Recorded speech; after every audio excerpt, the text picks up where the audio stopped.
То есть я вот только про это спрашивала. То есть вы же выстроили план, то есть называете конкретно. Он есть проект финансового оздоровления, он находится у нашего финансового директора, и мы в ближайшее время, кстати, разместим на сайте, вы увидите.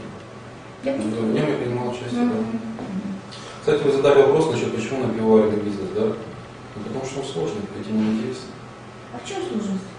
В чем сложность? Добиться качества, именно качества, я думаю, каждый бизнес постоянно сложен. Нет, пивоваренным просто таки сложнее, в отличие от того же водочного бизнеса. Водочный слишком легкий, пивоваренным сложнее, и он интересен. Чем сложнее, тем интереснее. Конечно. То есть вы любите чего-то с упорством что-то достигать? Ну, это же интересно же. Вот, люди приходят в панике, говорят, что случилась проблема. Я говорю, это же прекрасно, что случилась проблема, зато ее интересно решать. Или говорят, у нас появился враг. Я говорю, это же хорошо, что какой он враг? Сильный? Да. Это же интересно, если мы его победили. То есть адреналин? Адреналин? Я не знаю почему. Адреналин, просто говорю. Вы спортом увлекаетесь? Вообще, что делать в свободное время, кроме того, что вы занимаетесь бизнесом? У вас есть понять такое? Отжимаюсь. Отжимаетесь? Да, реально? да, по 5-6 раз. Ну, в смысле, 5-6 подходов, по 10 раз отжимаюсь. Это для чего делаете? Просто для поддержания собственного тонуса? Или... Ну, у меня же типа динамия может развиваться от сидящей работы. Вы не спросили, кстати, про мои амбиции. Про ваши амбиции? Да. Давайте спросим про ваши амбиции. Я бы хотел в будущем, если мне удастся Володарский завод развить, в будущем все-таки идти на антикризисный менеджмент на какой-нибудь нефтехимический завод. А после него я хотел бы возглавить АвтоВАЗ. Я точно знаю, что я смогу за 8 лет поднять этот АвтоВАЗ и сделать лидером мировой. Сделать калину, какую-нибудь калину? Нет, малину? Не какую-то калину. Я знаю, что вы сейчас на меня смотрите, как на бредового человека. Нет, абсолютно почему? Даже все нормально. Я вам просто расскажу такой один пример, который меня очень сильно заразил, и я уже вот 3 года об этом думаю, о российском АвтоВАЗе. У меня была машина 600-й Мерседес, 220-й кузов. В нем сгорела блок управления двигателем. Это электронная начинка. И я пошел в Мерседес-центр, мне сказали, его остановить невозможно. Прошелся по всем СТО, сказали, это невозможно, надо просто покупать, она стоит 9 тысяч долларов. Но я все равно маниакально и упорно ходил по всем СТО и наконец забрел в один гараж, где такой сухопарый старичок мне сделал за 150 долларов. Он эту 5-слойную плату переварил ее полностью. Кстати, попросил только аналог, дай, говорит, я пошел за 100 долларов, мне сняли с другой машины. Этот аналог он посмотрел, запомнил и все переварил. Я потом бережно взял его в руки и говорю, как вы это смогли сделать, это же невозможно. Я сказал, что это невозможно. Где работа? Дедушка. Он говорит, знаешь, говорит, я в 70-е годы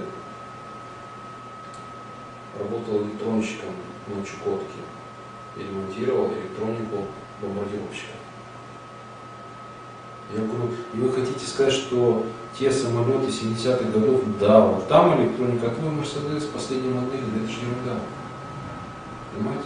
Вот сейчас российский автопром, он чем сильно уступает тому же Мерседесу или Тойоте, только электроникой. Во всем остальном, вот механика это ерунда, можно изготовить любую машину, коробку, да, правильно же? Вся проблема же в электронике. Из-за этого мы уступаем, правильно? Это российский рынок, российский автопром. А тут для меня такая вспышка в голове происходит. Получается, военные специалисты на стратегических бомбардировщиках 70-х годов, для них вот Мерседесы современные, это как бы примитив. Детская игрушка. Да. Отсюда вывод, значит, получается, АвтоВАЗ можно вывести в мировые лидеры по производству автомашин, достаточно просто взять масштабную переброску военных, с военных научно-технических кадров на автопром, и мне кажется, можно делать очень интересные машины. Ну, знаете, я не сомневаюсь, что вы там будете. Почему? Я не сомневаюсь, что вы там когда-нибудь будете. Не понял еще раз. Я не сомневаюсь, что вы там когда-нибудь будете. Я об этом не задумывался. Я просто вам говорю, реально, что это можно сделать. И АвтоВАЗ вывести в лидеры. Да. А почему нефтянка? В смысле? Вот вы говорите, Нет, не нефтянка, химия. А, химия. Вот это интересно. Потому что, кстати, вот мы не говорили даже про политическую тему. В вашем городе есть человек, который я очень сильно, не то что уважаю, а меня он очень сильно восхищается, это вот Даниил Ахметов. Я знаю, что вы отрицательно к нему относитесь, потому что все павлодарские жители к нему отрицательно относятся. Потому что, ну, это менталитет, как бы, если в вашем городе он был, вы всегда будете его недооценивать. Нет, я считаю, что он человек. Из всех премьер-министров мне вот нравится Балгибаев и Ахметов, да. И когда я с ним в 2006 году встречался на выставке, ну, когда был премьер-министром, мы с ним 3 минуты разговаривали, тогда был статус владельца Сахаровского завода, я тогда еще сказал, вот он будет простым человеком, не премьер-министром, просто, вот я его встречу и скажу, Данил, как ты считаешь, он говорит, самый лучший премьер-министр за всю историю страны. Почему так решили? Почему? А в чем его лучшесть-то? И вот, представляете, я сейчас скажу, 16 декабря мы летим в самолете и смотрю, он там сидит. Я подхожу и ему все рассказываю. Вот. Я специально ждал, когда вы будете просто вот, жени. Чтобы не было. Нормально восприняли. Я говорю, вот я считаю, что вы один из самых лучших премьер-министров за всю историю Казахстана. Он тоже что-то, ну, видно, человек понравился, эта фраза. Он говорит, что тебе чем помогать? Я говорю, мне ничего не помогать не надо. Просто вы подумайте, что я подлизываюсь. Просто я говорю, как есть. Я все просто его, вот бывает, читаешь и не понимаешь, о чем пишет, да, вот я честно скажу, я читаю, что пишет Карим Насимов, что он говорит, я его не понимаю вообще. Человек, который вообще от реальной жизни, от промышленности, от бизнеса, он как-то летает. Даниила Ахметова, все его выступления читал, что он говорит, я все понимаю, может быть, это просто. То есть он в 2005 году говорил, надо следить в банках коммерческих, иначе у нас налицо все признаки голландской болезни. Это прав. В 2008 году начался кризис. Если мы слушали Даниила Ахметова, это могло не произойти. Он в 2005 году поднимал то, что надо срочно переходить к модернизации экономики. Но тот момент была сильная банковская лобби, которая просто затравила и вывела его из премьер-министра. Все. Я думаю, он вернется на политический рынок. Такие люди не работают, просто их добоем.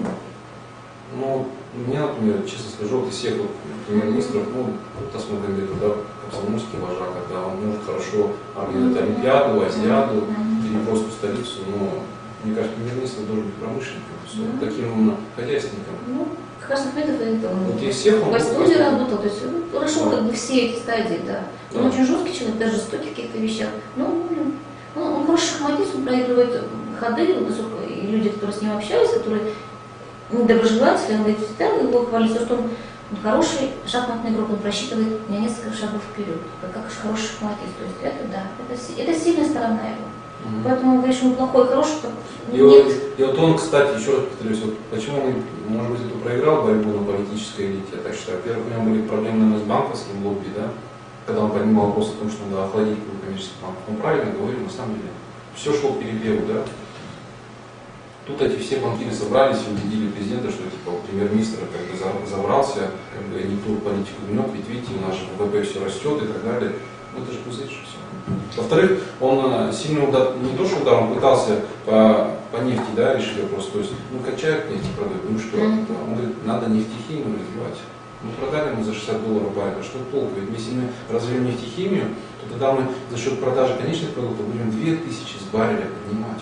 Это же намного интереснее, чем $60 просто примитивно продавать. Ну, то, что сейчас делать начинается. Да, и ему тогда опять тоже. Ну, он, видимо, все-таки не политик, он экономист, да, то есть, политические какие-то вот, хотя он достаточно хитрый, я думаю, не хватило ему чего-то, каких-то, хотя, я думаю, он вернется. Ну, я не знаю, мне как бы просто он свое мнение сказал, мне как бы такие ближе по мировоззрению. Да. Так, что еще вас не спросила? Что вы хотели еще сказать? Еще раз? Я все говорю. Вот, вы считаете, что я вас не спросила, вам бы хотелось что-нибудь сказать? Есть такое? Нет, вроде все рассказала. Письма писать будете дальше? Да, я же говорю, это у нас не просто сайт, это сайт «Виртуальный завод». Я поняла. То есть, чтобы человек, зайдя на этот сайт, он абсолютно все понимал, что на заводе творится. А вы смотрите, сколько пользователей заходит? Вы есть там? Да, в день 50-60 пользователей в день. Отзывы оставляете? Или 600 пользователей.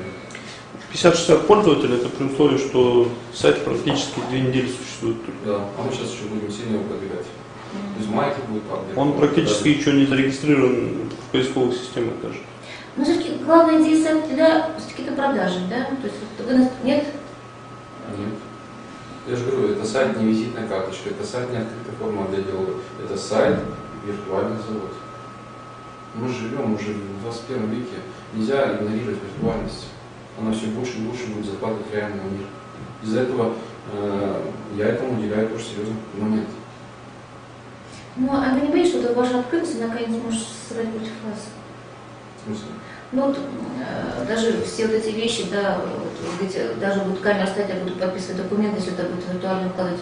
Ведь это же всегда можно как-то повернуть и против вас. Я один из сторонников того, чтобы Казахстан как можно быстрее перешел к тотальной дактилоскопии, раз и по вшиванию чипов в организм каждому человеку, который можно будет каждый человек контролировать.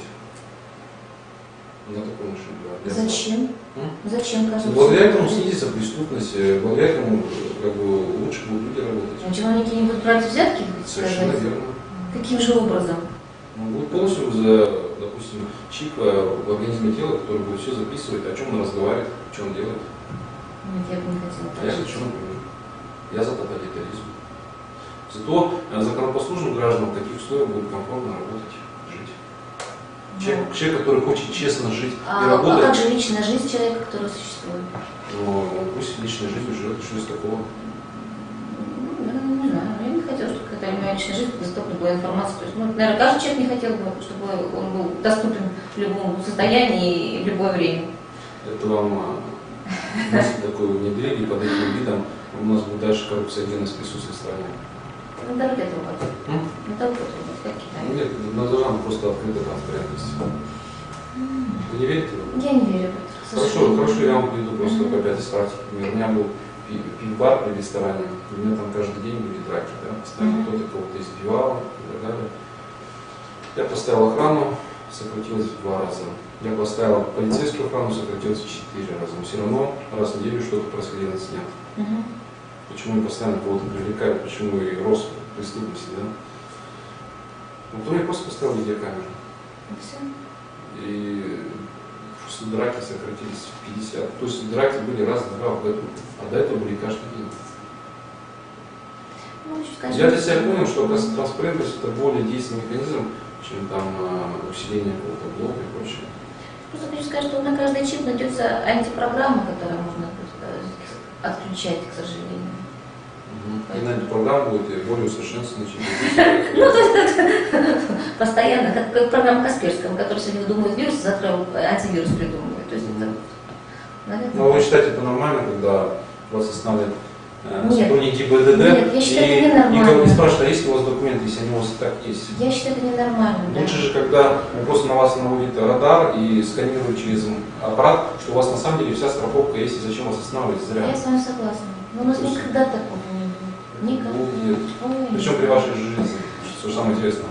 Сомневаюсь. Но хотелось бы этого видеть. Вы недооцениваете научно-технический прогресс, который сейчас идет. Я думаю, вы недооцениваете чиновника.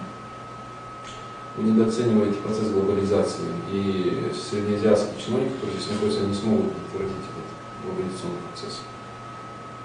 Ну, жизнь покажет, жизнь рассудит. Вы даже раз не замечаете, какими темпами идет все. Уже электронное правительство появляется, уже все к тому идет. Очень быстро. Я уже год назад для себя сделал вывод, что я могу сотрудничать с судебными органами, не вставая с дивана, с постели, имея только доступ к интернету. Обладая электронной подписью, могу писать письма. Это принимается при регистрации. Ну да, я знаю, да. Вы слишком пессимистически относитесь. Да, есть И такое дело. антипатриотически относитесь к государству. Я вот верю, да, это произойдет. И я один из сторонников, что быстрее всем сжигали чипы. Вы будете первым, думаю, на оживление.